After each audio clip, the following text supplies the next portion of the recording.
miarabantsika rehetra tompoko lasy tompoko vavy tonga soa ato anatin'izao fandarana manokana izao. Fandarana manokana moa izay ivaniana ny filohampanonina ny EUM Andriamatoa Andry Rajoelina amin'izao takariva izao, miaraka manentana ny fandarana amiketo androany i fitiavana dony avy ao amin'ny TV Plus Madagascar sy Gaëtan Andriatilavo avy ao amin'ny Cool TV. Miarabana Raminada. Miarabany naterako tomava miarabany Gaëtan Andriatilavo ihany koa manoatra ny araba ho an'ny filohampanonina ny EUM Andriamatoa Andry Rajoelina ary mankasitraka anao ihany koa nanaiky nampiatrano ny TV Plus Madagascar anatin'ity fandarana manokana ity mamela ihany koa iaraba manokana ireo mpanaraka ny TV Plus Madagascar na eto an-tanindrazana izany na any ivelany ao anatin'ity fandarana ity.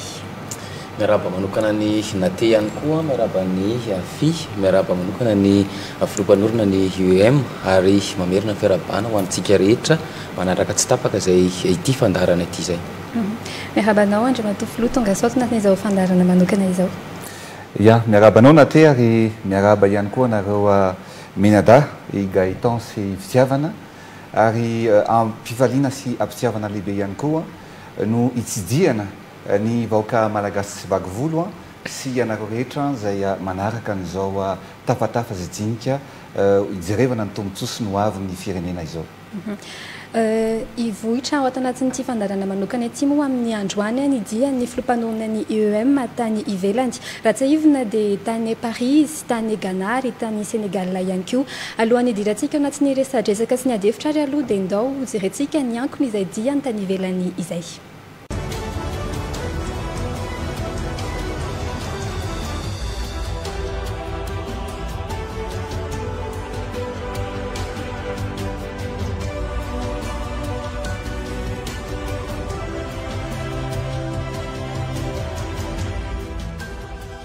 Nitsidika ny La France Andriamatoa Andry Rajoelina akoatra ny famoahana ny boky mirakitra ny tantarany sy ny fahavononany anarana ny firenena natotany Maison d'édition Michel Lafon dia namelabelatra ihany koa ny EUM na ny irika sy vinanasa enti manandratra ny Madagasikara izy manoloana ireo olo-pirenena teratany malagasy monina any ivelany. Taorin'izany namaly ny fanasan'ireo filoham-pirenena afrikanina izy nitsidika sy nijery ny zava-misy ary nitetika sy fomba nentin'ireo filoham-pirenena afrikanina namany ireo manarina ny tanin'izy ireo. Ny sofianatra no mahavokatra hoe ny fitenenany. Tany Ghana no nanomboan'Andriamatoa Andry Rajoelina izany fitsidiana izany noho ny fanasany ity filoha ny Ghana azy ity manokana. Andriamatoa Nana Akufo-Addo izay nametraka ny fanarenana sy fomba fitantanana vaovao ary fomba fijery hafa mihitsy tsy mitovy amin'ireo filoham-panjakana afrikanina teo aloha raha ny fomba fitantanany. Isan'ny hevitra voiziny ankehitriny ary anentanany ireo filoham-panjakana afrikanina rehetra dia ny tokony histahana amin'ireo mpamatsy vola iraisam-pirenena mahazatra na ihany koa ireo famatsiam-bola tandrefana amin'ny ankapobeny ka andraisan'ny firenena afrikanina an-tanana ny hoaviny amin'ny alalan'ny arenany sy ny mari-pahaizan'ny mponina aty amin'ny tany afrikanina. Aoka hoy izy misaotra fa aleo ataonay nanay manomboka izao. Izany no nambarany manoloana ny filoham-pirenena frantsay na ihany koa manoloana ireo filoham-panjakana sy gouvernemanta mivorana amin'ny firenena mikambana ankehitriny any New York. Izany hoy izy dia tsy maintsy mila fandraisana andraikitra goavana sy entitra ary matotra fa ty aminay mpitondra afrikanina ary indrindra ny amin'ny fifehezana ny fandaniam-bola-panjakana, ny fifehezana ny fivezivezen'ny arem-pirenena ary ny ady amin'ny kolikoly. I Ghana tantanany Nana Akufo-Addo izay mihevitra ny atratra ny 7.3 ny arkarena faobe amin'ny taona 2014 ity. Naharitra ato Amataranandro roa ny fifampidiniana sy fifampizarana traikefa tao amin'Andriamatoa Andry Rajoelina sy Nana Akufo-Addo izay nitondra ny Ghana nanomboka tamin'ny taona 2017.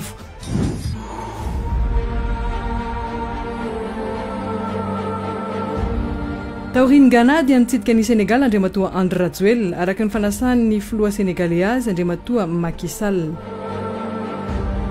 Efa nifankafantatra efa ela izy mirahalahy fony mbola filohan'ny tetezamita Andriamatoa Andry Rajoelina taona 2014.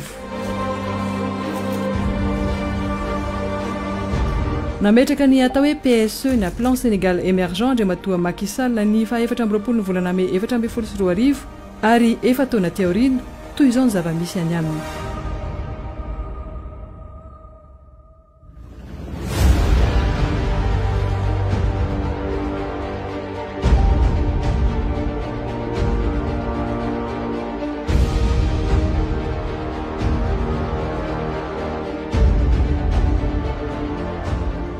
niova endrika i Sénégal ary raha toa ka tsy nisy valaka amintsika ny fiainan'ny mponina any an-toerana dia toy izao kosa ankehitriny.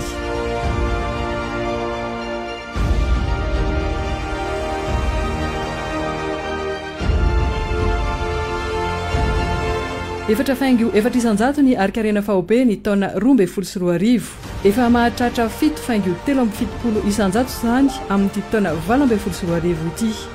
Niaranainga atsamintsika izy ny taona 1970 rehefa avy nozanahan'ny frantsay ankehitriny toy izao ny fandrosoana sy ny fiovana nentin'ny Macky Sall. I Sénégal izay nahitana fitombony arikareny 7,7 isanjato tao anatin'ny 17 taona. Raha ny PIB na ny fiarena isam-batan'olona dia nitombo 17 isanjato zany tao anatin'ny 17 taona. 2,7 dolary isam-batan'olona zany ny taona 7,7 ary efa mahatratra 7,7 dolary isam-batan'olona zany ankehitriny. Nametraka ny PSE ny nga Macky Sall ny taona 4,4 efa taona teo aoriana nitsangana ny lalana migodana saingy andoavam-bola na misy péage. Tsy misy mitaraina fa misitraka sy mampiasa izany ny rehetra manaiky ny fanovana. Mipetraka ny tanàna vaovao eto Diamandio ato anatin'ny velaran-tany mirefy 500 hektara 70 kilometatra mialan'ny Dakar. Ahitana ireo ministera rehetra.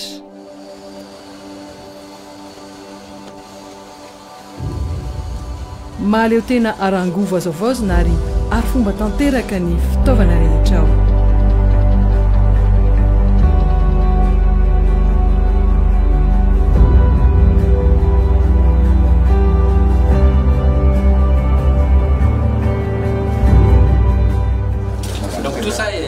Vraiment géré de façon intelligente, etc. Je vois il y a le parking au sous-sol. Au sous-sol, on a tout en bas sur 1 hectare, on a des parkings. On a à peu près 250 places de parking ici et on a des parkings à l'extérieur, à peu près pour 700-800 places de parking actuelles. Ce bâtiment donc est complètement il est complètement équipé par nous. On vient clair, les gens viennent avec leur ordinateur et leurs archives. C'est le seul truc qu'on ne fournit pas. Il est intelligent, il peut être connecté au monde entier. On peut faire des vidéoconférences entre ministères, le ministère de l'extérieur. On en a fait avec la Banque mondiale, le ministère de l'Agriculture. Tout ça est géré par nous. Ici, c'est le centre de supervision. Donc, on a un standard. C'est 24 heures sur 24. On a un système où on surveille cet ensemble 24 heures sur 24. On génère un rapport qu'on envoie tous les mois qui évalue notre performance. C'est ça. C'est un système qui est très moderne. C'est un système à injection directe qui n'a pas de batterie. Donc tout ce qu'on produit, on l'injecte dans un premier temps et ça nous permet d'alléger les factures en carburant et aussi en énergie commerciale. Il y a combien de mégawatts installés? On a 0,8 MW, c'est environ 1 MW. Environ 1 MW. C'est carrément comme une ville.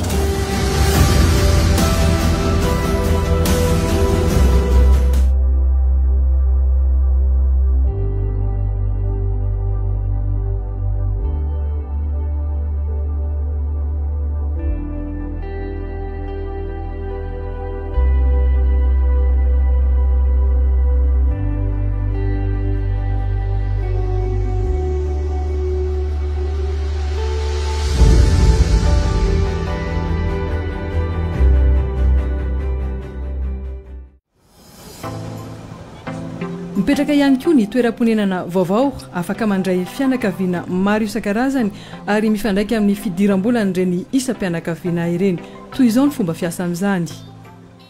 Ny fanjakana no mametraka ny tetikasa ka ny mpandraharaha teratany no manatanteraka ny asa. Ny fanjakana iray manontolo no miantoka ny famindramam-bola any amin'ny banky na ny atao hoe garantie saingy ireo orinasa kosa no mindram-bola sy manatanteraka ny asa. Manao ny vente location ireo toerana ireo kosa ireo mpandraharaha ireo ka ny fanjakana ihany no mpividy izany raha ho an'ny ministera ary ny olon-tsotra kosa raha ny ho an'ny olon-tsotra. Ny fanjakana ihany koa no miantoka na ny manao ny garant an'ireo olon-tsotra mindram-bola amin'ny banky amin'ny fividianana ireo trano honenan'izy ireo. Ireo mpandraharaha sénégalais no manao ny asa rehetra na ny fananganana na ny fanorenana fa ny fanjakana kosa no mametraka ny vinanasa toy izao ny fanazavana fohifohy momba izany. 30 logements de standing et de grand standing. D'accord. Bon, maintenant, et ça continue, le programme continue. Une fois que nous finissons la première phase, nous sommes en train d'attaquer la deuxième phase. On fait de la deuxième phase, on fait la troisième et la quatrième. L'objectif, c'est aux alentours de 2024 de finir l'ensemble des travaux sur l'ensemble de la zone. Maximum.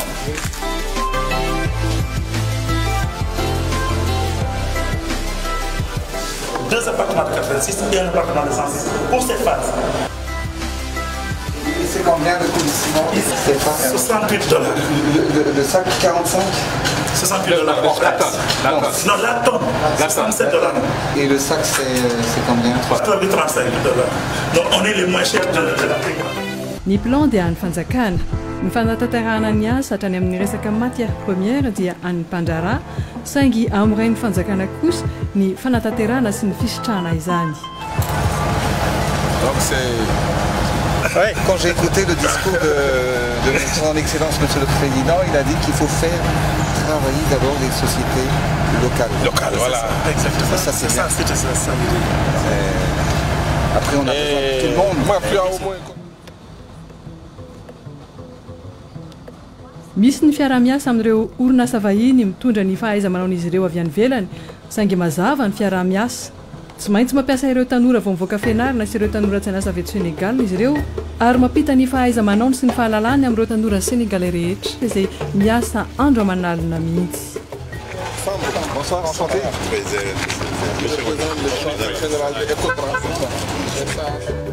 Ça c'est la gare ferroviaire de Djamena. Oui, d'accord. Ici nous avons le chemin de fer, mais ça c'est le pont qui l'engendre. Voilà. La particularité du pont, ça va continuer jusqu'à la R1 et aussi à peu près 500 mètres vers le bas. La longueur totale c'est environ de 1600 mètres de pont. Et ça va être 2 fois 3 voies. 2 fois 3 voies? 2 fois 3 voies. Et vous allez réaliser en combien de temps? On espère dans à peu près 1 an et demi. 1 an et demi? Oui. Ça aussi c'est un aspect qui pourrait vous intéresser. Oui. Ce transfert de technologie entre des étrangers qui ont accumulé une expérience et des jeunes Sénégalais qui viennent de sortir de l'école. Ils sont 37. Ça c'est très important, voilà, de les accompagner. Il m'est arrivé de trouver des ingénieurs ici à minuit, les jeunes, tellement ils sont passionnés par le travail. Parce que quelquefois... le patriotisme et le fait de vouloir... Quelquefois les visites de chantier c'est à minuit. À minuit. Ah oui? Oui, parce qu'ils travaillent eux en H24.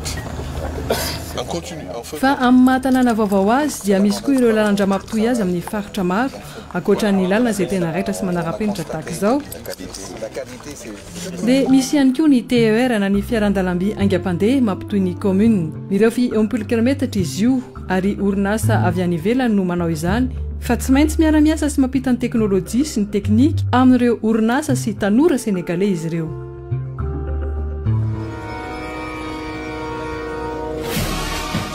Eto dia manadio ihany koa dia foto-drafitrasa maro ho an'ny tanora toy ny toeram-panatanjahantena mireny sy manara-penitra tahaka ny fahitany amin'ireo firenena tandrefana raha tompitompy maso ety ivelany.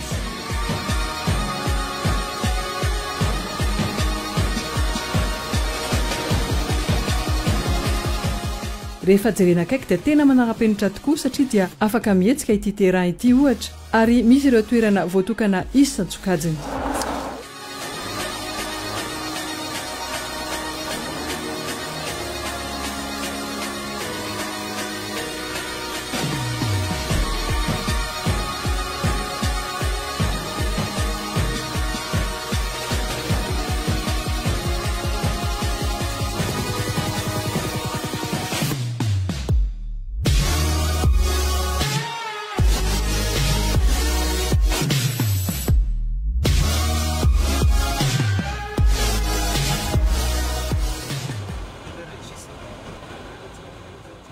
Tafiditra ao anatin'ny PSE na ny plan Sénégal émergent ihany koa ny fametrahana ny anjara toera manokan'ireo orinasa ka mamorona asa ho fampiroboroboana ny toe-karena. Toy izao ny fanaon'izy ireo.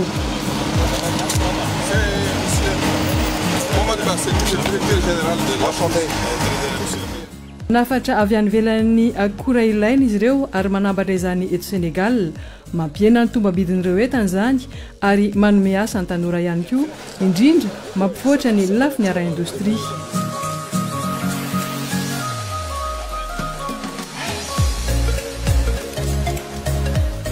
eto no atao ny assemblageny panneau solaire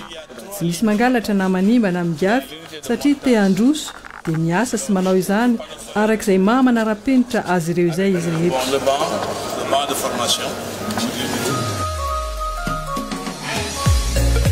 Nous avons également l'unité de montage de tricycle. Eto ihany koa ny fanambarana ireo bicyclette izay amidy eto amin'ny tsena anatiny sy ny tsena ivelany eto Sénégal.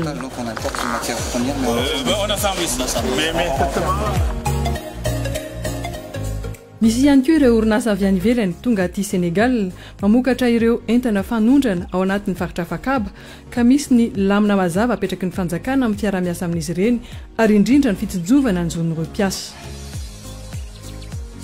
Tsy mahagaga raha miakatra 700 sy 700 isanjato ny fiarina faobe aty Sénégal tao anatiny 15 taona. Mipetraka ary hita taratra mazava fa azo tsapahitanana ankehitriny ny fanandratana firenena iray raha misy ny finiavana sy ny fametrahana lamina matopaiky ary indrindra mipetraka ny ady amin'ny kolikoly tsy asiana fanavahana sy finamanana ary raha toka mipetraka ihany koa fitantanana entitra sy mantotra ny volam-panjakana sy ny harem-pirenena.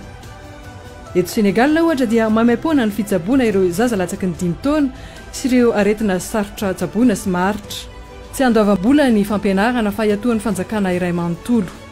Mihiratra ny masoandro ny Sénégal ary tsy latsa-danja amin'izany ihany koa ny any Ghana. Andriamatoa Andry Rajoelina azo eritreretina ve taorian'ny fitsidinana nataonao ny fanatrea-maso sy ny fahalavorany plan Sénégal émergent fa hiratra ihany koa ny masoandro ny Madagasikara raha mipetraka tsara ireo vina hoentinao amin'ny UEM ka indray ireo fepetra rehetra mety mifandraiky amin'izany ianao ahalavorary ilay fampandrosoana andrandray ny rehetra tsy ho ela.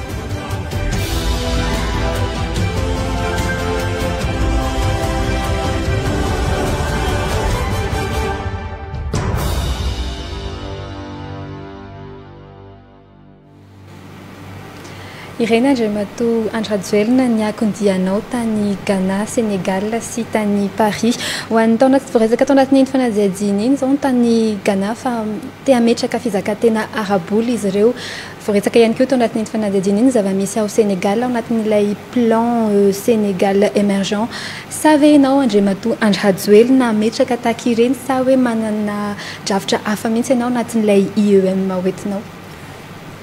Zavatra roa aloha ny zavatra tsara ambara filoham-pirenena sy firenena roa no tsidiako miaraka tamin'ny délégation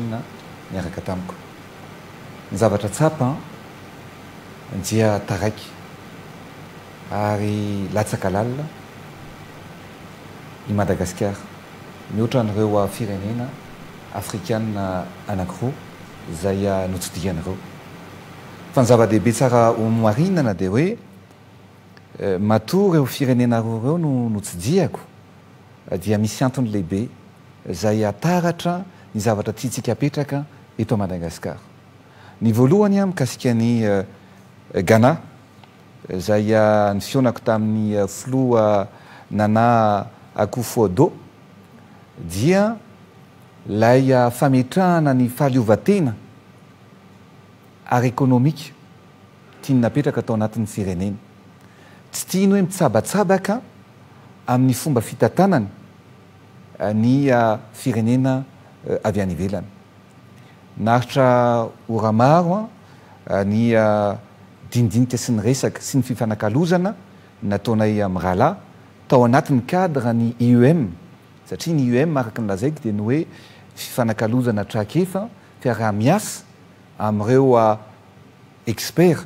na koa firenena izay efa hita fanaomby ny fomba fitantanana. Betsaka ny zavatra hita taratra sy ny zavatra azo lazaina hoe omeny atsika ny fahalalahana izay napetraka izy ireo nahafahana zareo mahaleo tena sy mandroso ary mandroso tokoa ao anatin'izany fitantanana ny firenena izany. Izay ny ray. Ny faharoa raha mikasika ny Sénégal manokana dia ny Sénégal tamin'ny taona 1960 na tamin'ny 1960 no nahazo ny fahaleovan-tena. Tsika malagasy ihany koa ny Madagasikara dia tamin'ny taona 1970 no niverina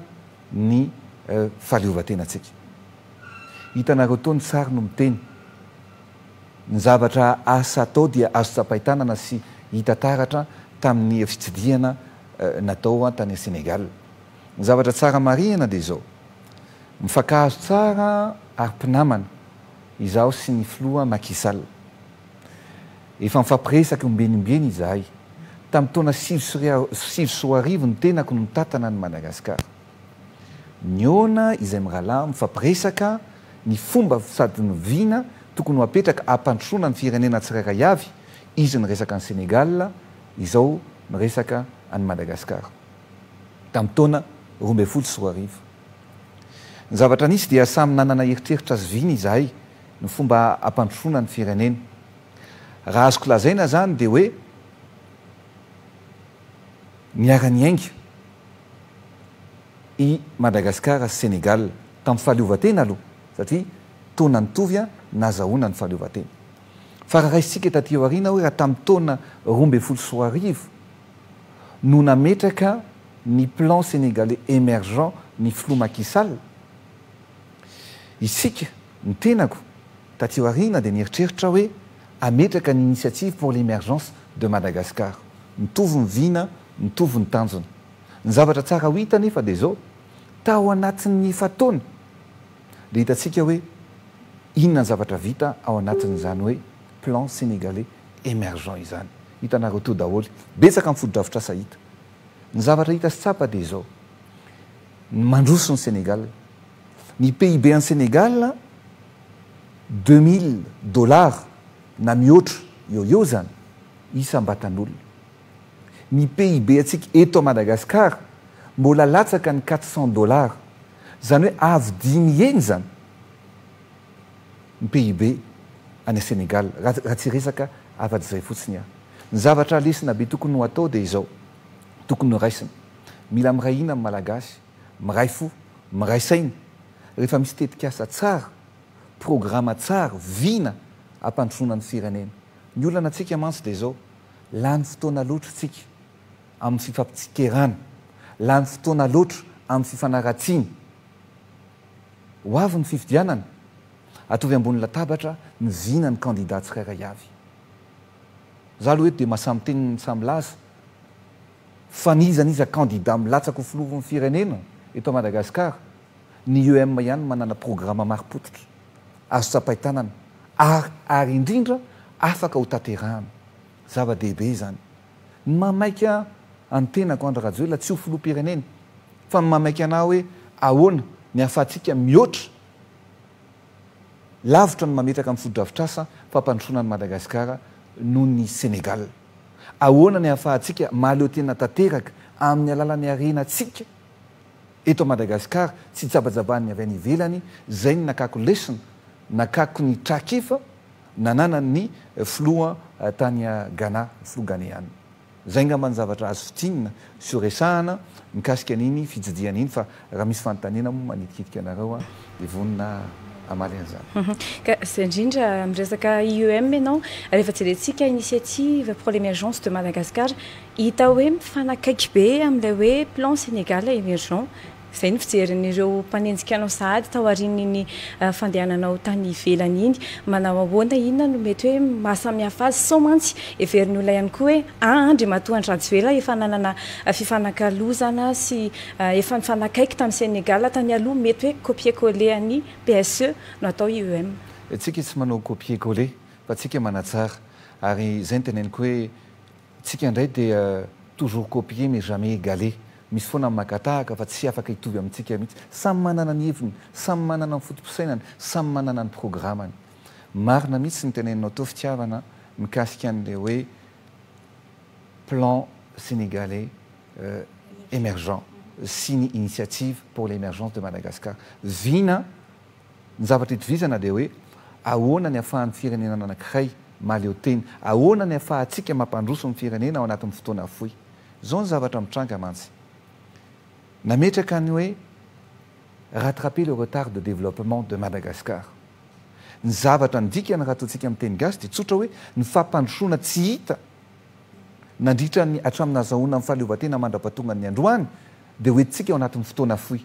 betsaka ny tsikera ary betsaka no mitsikera hoe tsy vita io mampiesona zay tsy mampiesona hafa ny olona zatra manao an'izany ny anazy zavatra lazaiko dia tanterahako zay programa ho apetrako dia tsy maintsy ho atao matoa nisy tsy tanteraka tany ariana tany angamana de oka satria ianao miteny fitsikaran'olona dia aloha azava tsara mihitsy ny resaka tamin'ny 2010 dia nametraka programa maro ny hoe ametraka anao cimenterie eto a Madagasikara mariny zany a ary zao eto aloha dia misarika ansaitsika kely a mikasika an'io resaka cimenterie io satria ny ciment zany any Sénégal ry zareo ihany mamokatra ny ciment ao aminy a fa ny ciment zany ao a Sénégal dia $67 ny tonne zany hoe ny lasaka ray zany a dia $3,35 ny lasaka aloha ataontsika miteny gasy le izy mba azava kokoa amin'ny malagasy raha $3,35 zany a 11,000 ariary 11,000 ariary tompoko ny sakana ciment 50 kg any Sénégal eto Madagasikara 30,000 ariary ny CPJ 45 eto Madagasikara zany hoe avy telo eny ny vidina ciment eto Madagasikara amin'ny fomba ahoana ny ahitanao fampandrosoana amin'izany amin'ny fomba ahoana ny ahafahanao manaiky an'izany zany hoe tsika malagasy zany dia natao nampahantrainy fa tsy mendrika ny ahantro zay ny zavatra misy laza efa tamin'ny 2010 no nilaza hoe anao cimenterie tsika eto Madagasikara efa hitako ny partenaire anao an'izany jerevy koa ry zareo tany Sénégal manao TER izy io train rapide express régional io nataony io izy mbola tsy nieritreritra an'izany Andry Rajoelina efa nieritreritra hoe tokony asiana tramway eto Madagasikara tokony asiana train eto Madagasikara izy mbola tsy nanao tsika efa nieritreritra hoe mila tokony manao cimenterie tsika eto Madagasikara fa zao ekeko tsy tanteraka le izy tao anatin'ny andro ny tetezamita inona ny antony tsotra be ny antony ny feuille de route tompoko izay nataon'ny fianakaviam-be iraisam-pirenena dia namaritra hoe tsy afaka miengage na tsy afaka manao fifanarahana amin'ny orinasa any ivelany zay maharitra ao anatin'ny andro ny tetezamita zay tsy nahafahantsika nanao an'izany ary faharoa ny tetezamita eto dia milaza indray mamerina so dia adininy sasany fa ry zareo nanenjika rehetrarehetra reo hoe tao anatin'ny tetezamita niara-ny tatana daholo e taony mouvance centime maneny tatana tao na ministra enina farafakeliny tao io filoham-pirenena nialy io tatana tao ministra amin'ny finance mahafantatra tsara amin'ny fahasarianana rehetrarehetra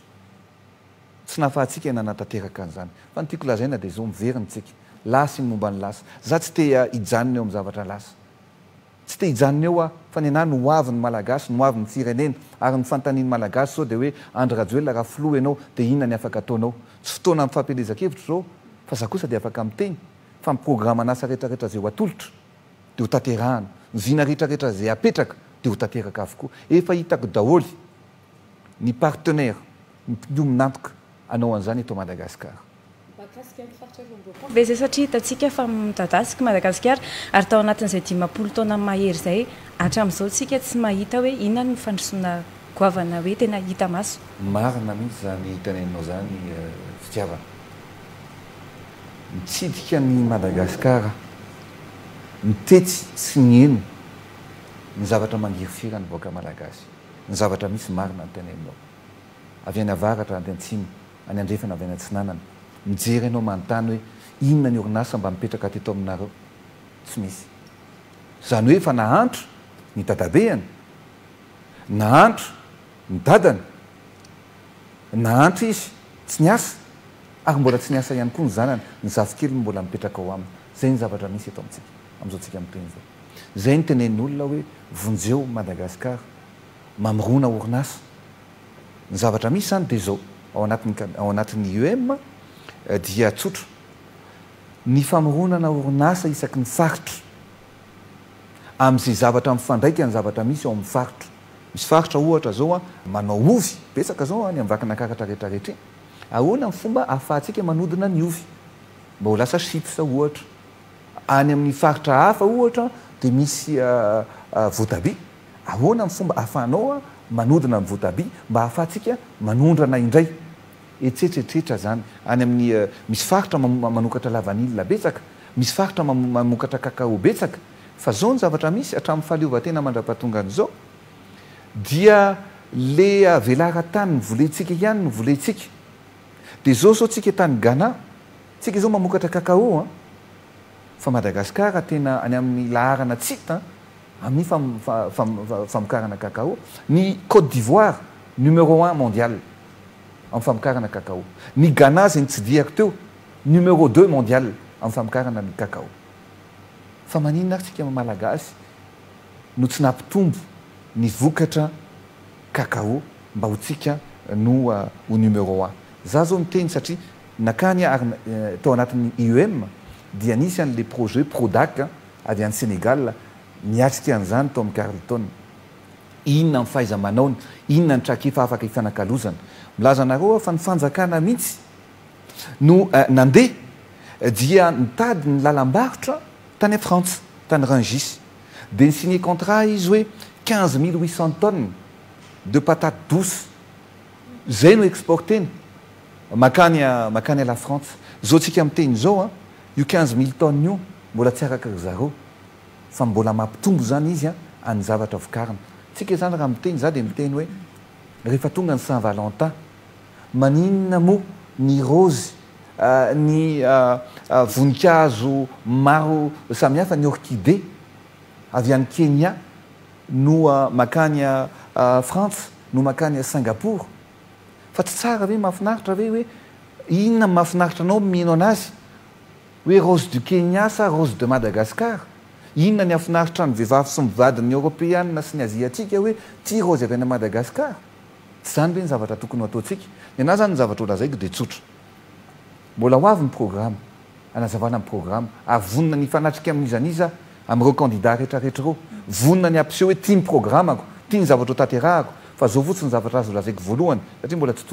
fotoana amin'ny fampielezan-kevitra zao ny zavatra ilayntsika rehetrarehetra eto Madagasikara dia apetrako ny fanamby amin'ny akapobeany ao anatin'ny fotoana fohy dia vokaritsika eto Madagasikara ihany ahoana ny Sénégal mavita fa tsika ny tsy mavita ahoana ny Ghana mavita fa tsika ny tsy mavita zany hoe les volontés les finiavana ara-politique any mpitondra zay ny tsy ampy fehany mila mpitondra manana viny Madagasikara mila mpitondra tanora tia tanindrazany Madagasikara ka eo amin'izay indrindra Andriamatoa Andratjoelina le hoe ny Sénégal zao hitantsika teo fa niara-niasa ihany kory zareo tamin'ny vahiny dia ny atsika eto zany eo amin'ny alalan'le IEM ianao teo laza hoe vitatsika zany dia raisiko tamin'le resaka atao tamin'ny voalohany hoe tamin'ny tetezamita mbola tsy afaka niara-niasa tamin'ny vahiny sika fa raha ohatra hoe amin'ny misy zany filoham-pirenena lany bahoaka amin'le fifidianana mais manana fahafahana zay iara-iasa amin'ny vahiny zay ianao nefa niteny hoe vitatsika eto Madagasikara zany aiza ho aiza ny fipetrany amin'izay fotoana zay zavatra ho fonany atsika ny voalohany dia ilaina ny fiara-miasa amin'ny mpandrarà malagasy mifandosehana any mpandrarà malagasy andrarà bebe kokoa ampiasa ny volana eto Madagasikara betsaka amin'ireo mpandrarà reo ane no manambola fa ny akamaroan'ny bénéfice ny zavatra makany ivelany daholo betsaka amin'ny mpandrarà zao rehako milaza aminareo any Sénégal zao dia gaga mihitsy fa ny compagnie fanaovana antsotaribiny telefôna dia mpandrarà malagasy no mampiasa ny volany any Sénégal mikiky zany fa manambola zany mpandrarà malagasy ny zavatra tiako apitao sy ny tiako apetraka dia ny hoe apetraka ambony latabatra ireo tetikasa sy vina rehetrarehetra ary atao lahara-pamehana no hoe industrialisation de Madagascar apetratsika zany hoe mba ho mpamokatra bebe kokoa i Madagasikara amin'ny sehatrasa maro isan-karazana zay ny voalohany fa misy koa ireo zavatra tsy maintsy zay ikinatsika hiatsotsika mpandrarà avy any ivelany ohatra teny aminao zareo zao ny tany Sénégal fa le palais des sports Arena Dakar moa ny nataony anarany zay zao ny atsika mantsy raha atao arena ndray ny eto dia ataony anarany zany za aloha tsy hanao an'izany fa le zavatra ray ny tena tiako atongavana hoe raha nanao an'le palais des sports nizy 3 fois plus avy telo eny ny capacité na ny fahafahana mandray ny olona ao anatin' zany palais des sports zany noho ny atsika eto Madagasikara 15 000 place ny anazy fa nijerevako le izy manara-penitra lay palais des sports tsy vitany hoe manara-penitra fa vita tao anatin'ny fotoana foy tao anatin'ny 12 volana dia vita izany palais des sports zany ny centre de conférence internationale lany zareo vahiny zany nanao an'ireny ny turka moa ny marimarina kokoa ny centre de conférence internationale lany zareo 12 volana ihany koa dia vita 20 000 mètres carrés de surface bâtie zany ny zavatra natao 12 volana ny TER lazaiko aminareo rotona dia vita ny TER satria raha tamin'ny 2017 no natao début de l'année 2017 voalohany taona 2017 no napetraka dia amin'ny janvier 2019 dia andeha zany TER zany ny zavatra tiako apetraka sy ho lazaina manoloana amin'ny fanontanianao dia zao hiezaka tsika anampy ny mpandraraha malagasy tsirairay avy hiezaka ihany koa ny tenako anampy ny mpandraraha malagasy zay vao misombotra te andraraha hiditra ao anatin'ny fandrarana mba amorona mpandraraha malagasy maromaro betsaka mba ho tafita mba ho malagasy ny tompony puissance économique na ny hery politique eto Madagasikara fa zao ny zavatra tena lehibe lesina azo tsoahana tao anatin'ireny zavatra rehetrarehetra reny dia hoe aive afaka atao zany mampandroso ny firenena ao anatin'ny fotoana foy afaka atao zany afaka tanterahany zany ary raha nivina ny expérience nananako tao anatin'izay 5 taona zay ny olona miara-miasa amintsika anavitra ny Madagasikara hiaraka fifametanana amintsika raha sitrapon'Andriamanitra fa za mihiny fa zay no izy ao anatin'ny 5 taona manaraka dia miteny aminareo miteny amintsika fa ho tanteraka mihitsy le nofinofiny baoka malagasy no hoe le fampandrosoana maharitra azo tsapaitanana eto Madagasikara ny fanontaniako fotsiny nate azafady hoe lasa hitokamonina ve zany Madagasikara ao anatin'izay vina mapetraky Andriamatoa Andry Rajoelina zay satria ianao ohatra ny hoe misinspiré amin'ny zavatra ataon'ny Ghana hoe andeha hizaka tena arabola tsy ilatsontsika fanampiana avy any ivelany misy zavatra roa le izy ny voalohany dia amin'le hoe ny fahaleovan-tena amin'ny fitantanana ny harem-pirenentsika zay nataon'ny Ghana zay zany voalohany za tsy miteny hoe tsy mila ny avy any ivelany fa tsika no mamaritra ny zavatra ilayntsika tsika no mamaritra ny fomba hitantanantsika ny firenena zavatra misy any fide zao za tamin'ny tantana ny firenena dia ny avy any ivelany no miteny anao hoe reto ny lalana tokony ataonareo reto ny pont tokony amboarinareo tokony atao ohatran'izao ny sandam-bolanareo zay zany no tsekeko tsony fa tsika no mametraka ny lara-pameana antsika hoe reto ny lalana tiany apetraka satria reto misy vokatra reto ny lalana mila ataonay ny fahaleovan-tentsika amin'ny fitantanana ihany koa amin'ny harem-pirenentsika za zany misy tetikasa be ao anatin'izay ho velabelariko rehefa tonga ny fotoanany fampelezan-kevitra tiako tsindrina kely mahakasika indrindra le resaka famoronana orinasa no resanao teo sy ny resaka fandrarana ny resaka ianao teo cimenterie hoe ametraka cimenterie eto Madagasikara hitantsika nefa amin'izao fotoan'izao fa betsaka ireo orinasa mpanjakana izay atao anjorom-bala dia raha amorona ireo orinasa vaovao reo ianao Andriamatoa Flo misy tetikasa ho apetraka ao vaovao ve sa hoe horavana ihany koa le efa nipetraka hatramin'izay ny zavatra ataontsika ny zavatra efa misy ka hita tsara atsarainy ny zavatra hitantsika hoe mipartenaire anampy atsika ao anatin'izany efa hitantsika avokoa ny zavatra misy moa tenako hoe mbola tsy ao anatin'ny fampelezan-kevitra tsika fa ny zavatra azoko lazaina sy fitsinina dia zao efa hitantsika daholy ny clé an'ny zavatra rehetrarehetra rehefa miteny clé an'le izy moa za dia hoe ny fomba anatanterahana any zavatra rehetrarehetra tiatsika hampandrosoana aingana any Madagasikara zay ny teneny koa hoe tamin'ny taona 20 tsy niomana ny tantanan'ny firenena fa ny fitiavan-tanindrazana tao amiko no natonga ana ny joro sy ny natonga ana ny tantanan'ny firenena fa androany ankehitriny 2018 efa vonina ary efa fantatro ny fomba rehetrarehetra anatanterahana anyireo tetikasa rehetrarehetra koa.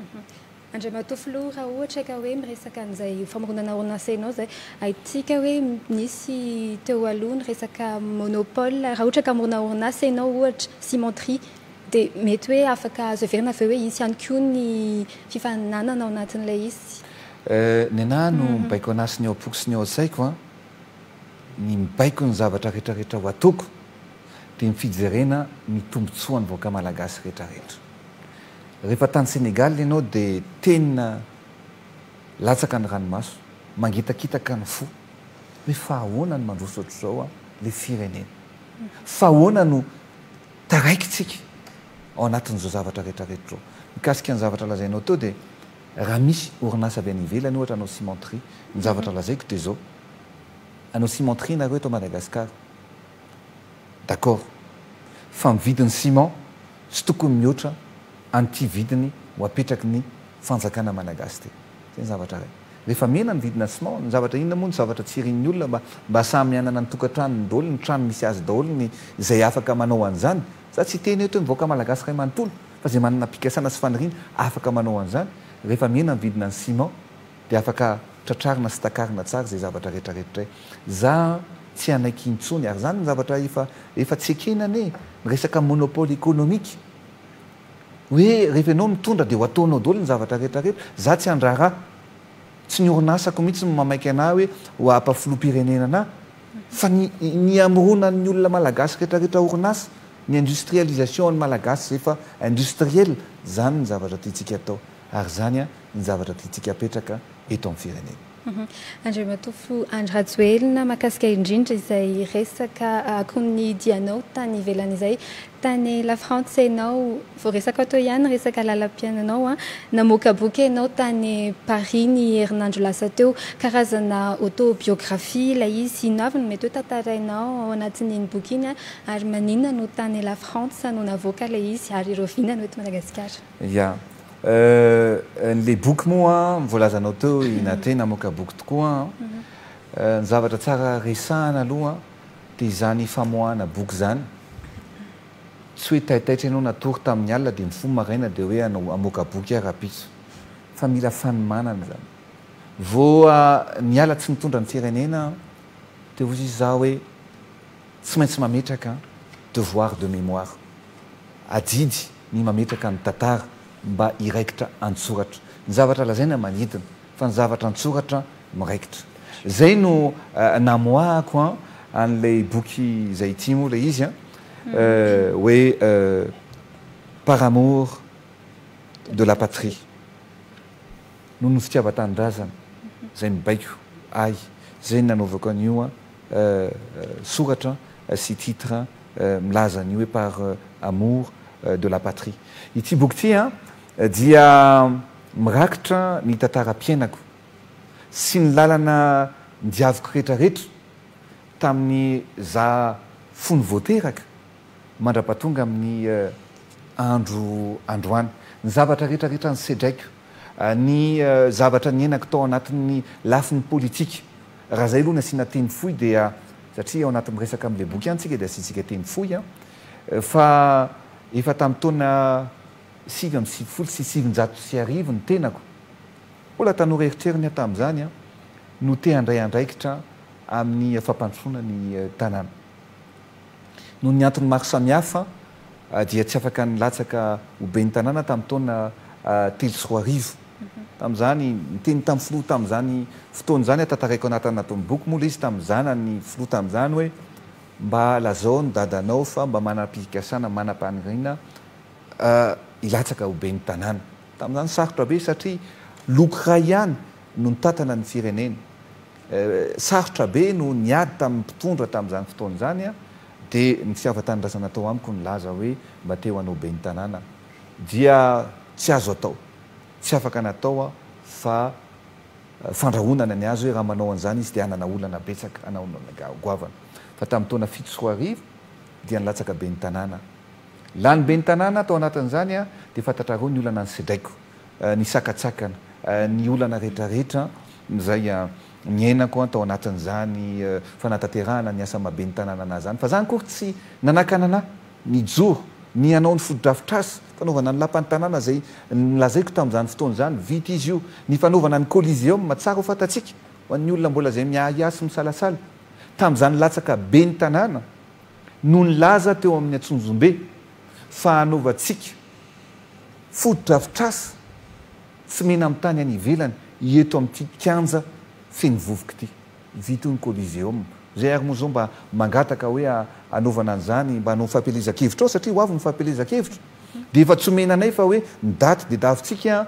dia efa azo ny mpitondra tsy maninona misy azo ny HVM fa tsy omenanay ny daty dia davinay fa efa HVM manao amin'izany tsy maninona tsy maninona na dia zay ny fofotra sy ny lofonanao an'io tsy maninona fa mena tsodranonareo ataovy ao ny fampielezan-kevitra ho ataonareo amin'ny daty anaovanay tiako lazaina ao anatin'ity boky ity dia mirakitra ny tantara rehetrarehetra na ny tantaranay mivady ny fomba mifakaitanay ny kotiko azy mozy izy ny tanora zay hitanareo anatin'io boky io avokoa mandra-patonga an'izao firotsahako hovidiny manolo tena anavitra any fireneny zany dia ao anatin'ity boky ity ihany koa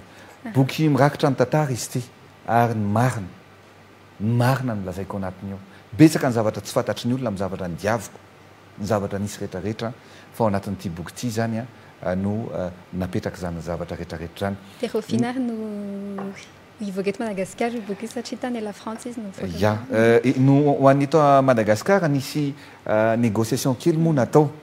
dia hoe ny zavatra misy zany dia amin'ny asabotsy heriny le 6 ngambany amin'ny sabotsy heriny raha sy diso le 6 octobre no famoahana io boky io zay fotoana ihany koa zany ahafahako miona ohatra ny tany ivelany ihany koa amin'ireo olona rehetrarehetra mametraka dédicace sy autographe ao anatin'izany boky zany olazaina amin'ny anao manjery ihany moa ny toerana amoahana sy anaovana an'izay boky zay fa ny zava-dehibe ngambany ao anatin'ilay izy dia zao matoa ilay izy somary nisy fotoana kely dia ny vidin'izy ity moa 20 € zany somary lafilafy ihany ho an'ny malagasy satria dia eo zany no nolazaina hoe mba aleo mba atao zakan'ny malagasy zay lina sy te hamaky ny tantara ny vidin'ilay boky dia nanaiky zany ny édition Lafon hoe tsy maninona azy fa ho atao 30 000 ariary ny vidiny any Madagasikara dia 30 000 ariary zany ny vidin'ilay boky zay ho an'ny malagasy zay ny voalohany fa faharoa ny farany izy ity dia ho atao ihany koa amin'ny teny malagasy rehefa vita ngamba ny fividianana voavidy zay zavatra zay satria mbola ho adika amin'ny teny malagasy daholo le izy dia mbola hivoaka ihany koa zany amin'ny teny malagasy zay ho zaraitsika sy ho aparitatsika any ambany voly rehetrarehetra any fa ny akamaroany malagasy koa ny efa mahafantatra tsara ny teny frantsay ny film atsika ary moa zao rehefa mivoaka amin'ny TV plus na amin'ny Viva na amin'ny Cool TV mbola amin'ny teny frantsay daholo raha tsy diso fa mbola vitsivitsy ny film amin'ny teny malagasy ny tiako lazaina hoe azony malagasy tsara daholo zany na amin'ny teny frantsay ary na anatin'ity fa mbola ho avy ny fotoana anaovantsika amin'ny teny malagasy an'izany boky zany mandeha dia mandeha ny fotoana Andriamatoa Filoany na fanontaniana roa tena manitikitika ny voalohany aloha tato anatin'ity boky ity izay vakiako aminao lazainao ato amin'ny prologue ny hoe agir pour sa patrie ne se résume pas à la politique, restaurer la vérité, rafraîchir la mémoire est aussi un acte patriotique. Inona ilay hoe vérité na ilay fahamarinana izay lazainao anatin'ny boky dia ny faharoa efa natsidika ao teo sahady hoe misy sahady ny endrika sakatsakana ao anatin'izao fizorany fividianana izao ahoana ny fahitanao an'izay ao anatin'ilay prologue ny teneninao teo dia hoe ny fijoroana sy ny filazana ny zavatra marina dia adidy eo anatrehan'ny firenena ny fitiavan-tanindrazana dia adidy ihany koa mila soratana sy raketina ao anatin'ny tantara betsaka ao anatin'ity boky ity no milaza ny zavatra nisy marina ary ny marina matetika dia mandratra ary ny marina dia tsy ken'ny olona zay niaran'ilay famarinana ny mamaky sy mijeran'izay famarinana izay ao anatin'ity misy ny tantara rehetrarehetra milaza ny fomba nanolorana sy ny fomba ny safidianana ny filoha pirenena teo aloha ny zavatra ny fanarahana ny zavatra ny ny velirano natao ny zavatra ny sy niavina ao anatin'nyity boky ty avokoa zany ny zavatra misy zay ny teneniko hoe tsika tsy jeriny lasa fa noaviny jarevantsika fa ny zavatra ao an-tsainy ny hafa zay lazaina foana hoe fanonganam-panjakany zany hoe ny ahafahantsika mandroso amin'ny firenena ankehitriny mampandroso amin'ny malagasy efa lasa zany fa na zany ary tsara lazaina ihany tao anatin'ny tantara ny anahy efa any ariny zany fa ao anatin'ny tantara dia mazava tsara ao anatin'ity zavatra tsy niforonina fa nanao sonihany le filoha niala tamin'izany fotoana zany le filoha tamin'izany fotoana zany eny nitsoka teto Madagasikara nakany Afrika Atsimo nitsoka ao anatin'ity boky ty daholo zany zany hoe betsaka ny zavatra tsy fantatry ny olona fa ny tantaraiko ao anatin'ity boky ty izy oatra ao anatin'ny fifidianana ve itsika raha misy sady ny endrika sakatsakana ianao zao anisan'ny candidat am'izao fotoana izao hitantsika tsara ireny fomba samihafa hoe aiamora ny fifidianana aza atao ny fifidianana ireny aboaka sondage raharaha mihitsy atao amin'ny firenena raha zay ny lazanazy apiko kely ihany koa zay fanontanian'ny fitiavana doni zay hoe maro ihany koa ireo fanaratsiana zay miseho any amin'ireo karazana tamazotra tserasera sy any amin'ireo hainao amanjery maro samihafa izay mahakasika anao ihany koa ao anatin'izany rehetrarehetra zany ya iroso any amin'ny fifidianana ve tsika atoko ngamba fa fanontaniana tsy tokony hipetraka atsony zay fa valika ny finy nefa ny ao anatin'izay satria noho ny finiavan'ny olona hafa zany nametrahanao an'izay fanontaniana zay ny fifidianana filoha-pirenena dia rendez-vous démocratique fotoana ahafahan'ny vahoaka misafidy zay olona hitondra amin'ny firenena amin'ny 10 taona manaraka ohatra ny mondial io mondial tamin'ity taona 2018 ty mondial dia mondial manaraka amin'ny 2022 fa rehefa tonga ny fotoana mondial amin'ny 2022 dia raha misy ekipa tsy voniny fa hoe mbola tsy niomana tsara na hoe marary ny capitaine d'équipe tsy miandry an'izany mondial rehefa mitsoka ny sifflet manomboka amin'ny baolina ny tsika lazaina tsy kilalao kory ny raharam-pirenena tsy kilalao kory ny fiainam-bahoaka rehefa taony fifidianana sa efa vonina ary rehefa hatramin'ny efa taona 5 taona lasa ny tenako no nanomana hoe candidat Andry Rajoelina amin'ny 2018 candidat vonina niomana voasedra zay tsy vonina any anjara an'izany fa tsika zany dia miroso ao anatin'izay fifidianan'izay vona iroso anatin'ny fifidianana Andriamatoa Andry Rajoelina mahoanao koa tsara mahakasika ireo karazana fanenjehana sy ireo resaka miodina be lehibe mahakasika anao amin'izao fotoana izao za ndray dia efa zatra zao ny ngamba ny amalikanina te amin'izany ny zavatra ady hevitra ampandrosonan'ny Madagasikara ny tokony ady hevitra ankehitriny fa tsy fikitsikirana na fanaratsiana tsy mpianatra roambe folo no andeha anakana ny Andry Rajoelina tsy andeha iroso ampandroson'ny Madagasikara na olona 520 anaratsy amin'ny internet olona 520 tsy ny roambe folo na ny 520 kory no anakana na andeha tsy roso amin'ny fampandrosonan'ny firenena tsy reny kory no ataoko sakana ahafahako manavitra ny Madagasikara ny vahoaka 520 tapitrisa zay no mampijoro zay no mibaiko anavitra ny Madagasikara mana fanontaniana Gaëtan misy fanontaniana roa zany ny fanontaniana nititika teo fa ny voalohany efa voavaly hoe rovina izy io natao amin'ny teny malagasy le boky dia iverenako indray le resaka hoe ianao Andriamatoa Andry Rajoelina candidat ho filoham-pirenena izay mametraka vina rehefa nanomana melohany zany vina zany hatry ny ela efa nitantana ihany koa ianao fa saingy nisy ny tsy tomombana zany ahoana zany ahafahana mino inona fa tena ho tomombana ile vina sy ny paikady rehetra amin'izao manaraka zao ny voaloha teny aloha amin'izay dia araka teneniko anao tao hoe tamin'ny 6 arivo tsy nomana ny tondra firenena ary zay mbola mahatonga atsika ohatran'izao zany jereo fotsiny ane ny Sénégal tao anatin'ny efa taona 200 mégawatt ny panneau solaire napetrana ny partenaire rehetrarehetra manao any Sénégal reo efa nanako ary efa mifampiresaka amiko avokoa ray zany zay faharoa manarakarak'izay